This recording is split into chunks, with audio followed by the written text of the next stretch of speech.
işveren için bir asgari ücret şu anki dönemde 4.500 lira olarak bir şey var. Maliyeti var.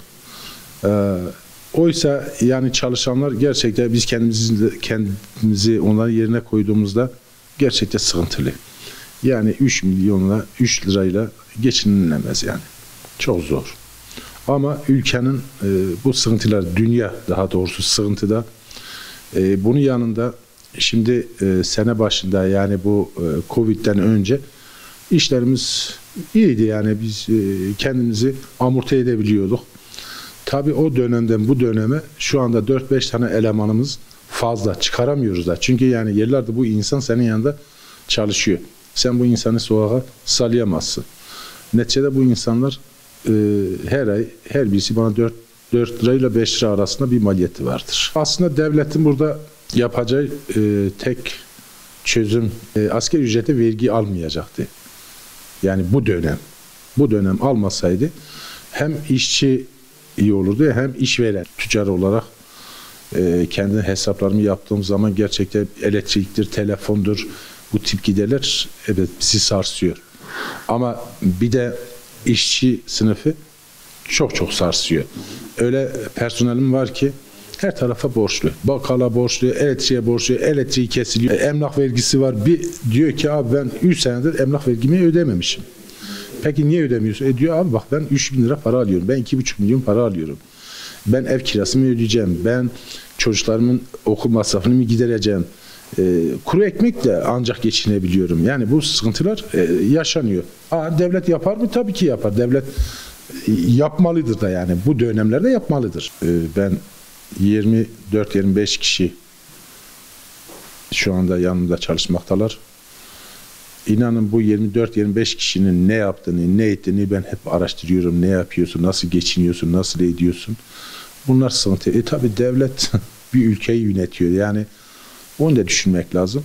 Ama sadece bu dönemlerde bunu yapmalıydı. Bence hiç vergi yani asgari ücrete hiç vergi almamalıydı. Öbür tarafta sen diyorsun elektrik parası tabii ki onlar olmalı. Ondan sonra su paraları olmalı. Emlak bu tip şeyler olmalı. Yani bunları ayakta tutmalı. Bunun yanında şimdi işverenler. Şimdi biz hep onları diyoruz da işveren de eğer ayakta kalmadıysa bu sefer çok büyük sıkıntılar herkes yaşayabiliyor. Yani 25 kişi ne demek? 25 kişi demek 250 kişi demektir. Kendilerimizi de saymıyoruz.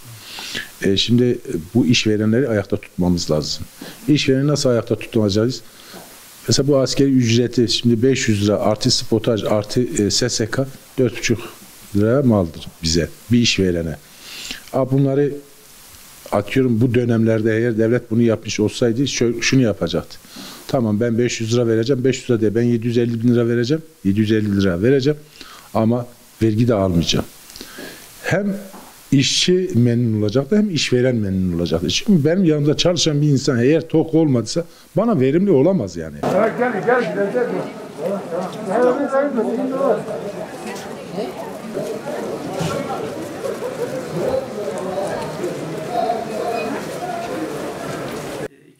28-25 TL net bir işçinin eline geçen rakam önemli buluyoruz ama yeterli bulmuyoruz. Malum pandemi dönemi yaşıyoruz ülkemizde. İşçilerimiz, emekçilerimiz fedakarlı bir şekilde çalışmaktadır. Bizce yapılması gereken tek şey bir vergi kanununda bir düzenleme yapılması gerekiyor Türkiye'de.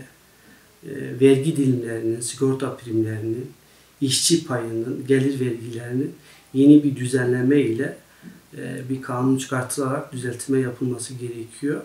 Burada işverenimize de ekstradan bir külfet çıkmıyor, işçiye de ekstradan bir katkı sağlayabiliyor.